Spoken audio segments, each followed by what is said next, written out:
up? It's your boy Jay Millage from Dynasty TV. I'm here with your boy Chris Ferry. What up, what up? I mean, if you guys don't know, this is Mook Affairs manager.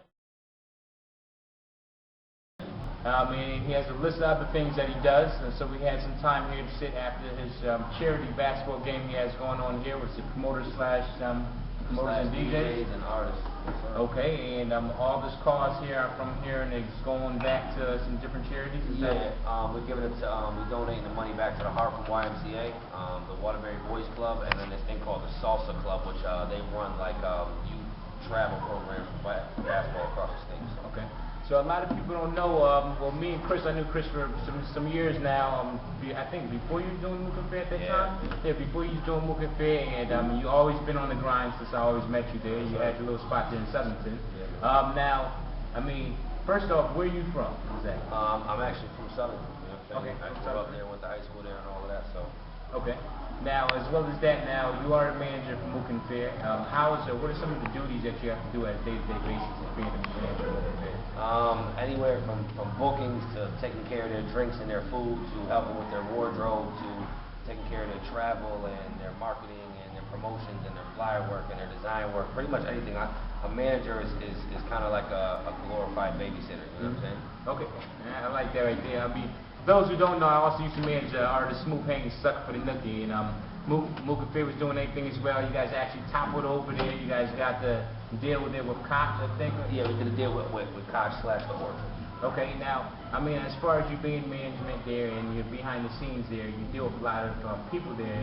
Now, what are some advice there that you can give to local artists there so they can know how to get themselves out there? And you're not only just in the state, you're also nationally as well. I mean, Mook Affair was banging off in New York. How do these guys get to be in that level there? I mean, real talk, like it's about, number one, your team. You know what I'm saying? Like having the right amount of people around you, like that can handle different things.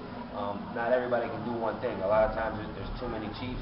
You know what I'm saying? Not enough opinions. You know, so they have a real solid team. But grinding, like what an average artist thinks grinding is not really what the artists that are at the top call grinding. You know what I'm saying? Like making 5 records a month or dropping a mixtape and going out to clubs here and there, like that's not really grinding. Like no disrespect, but say for instance Club Envy, you need to be at Club Envy Thursday, Friday, Saturday, and Sunday every week for 10 weeks if you have a project. You know what I'm saying? Like it's repetitive consistency is the key. Like nobody understands. Even if you get a flyer in your car and you throw the flyer away, you know what I'm saying? Right. But then if I hand it to you, you might still throw it away. But then if you get out of your car again and then you hear it on the radio and then I see you in your face, like eventually you go and look at the flyer and see what time it is. You know what I'm saying? The second thing would be you gotta get your money up. You know what I'm saying? Okay, so this game is you definitely really need to have your money up in order for you to be able to do that. I mean, and that's not like it doesn't really matter how talented you are. Like all of that helps, but if you don't have,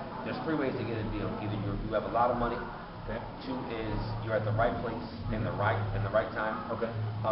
Or 3 is you really just have a hit single. You know what I'm saying? But even with a hit single, you need to have that money unless you end up at the right place at the right time. It doesn't really happen like artists don't get deals like they used to. Like there's no A&Rs, there's no development, there's no marketing reps. Like all of that is gone. Like the days of walking into an office with 10 hot records, that shit doesn't matter. Now it's about spins and sound scan and touring and shows, you know what I'm saying? So if you don't have that, like you're really kind of shut there.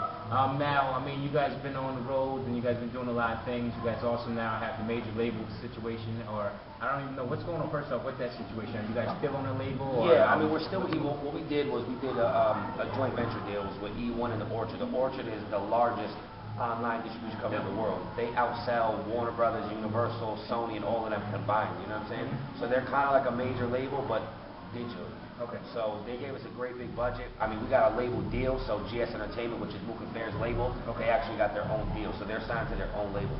E1 was kind of the people who worked the project, and the Orchard distributed the project. Now the Orchard we signed a singles deal, and then we signed an album deal. With E1. Okay. Now the Orchard picked up the option for the second deal, but we're free and closed. Like we can go shop and go to Def Jam and go to Interscope and go to Warner Brothers, whatever we feel like. We're not locked into nothing. You know what I'm saying?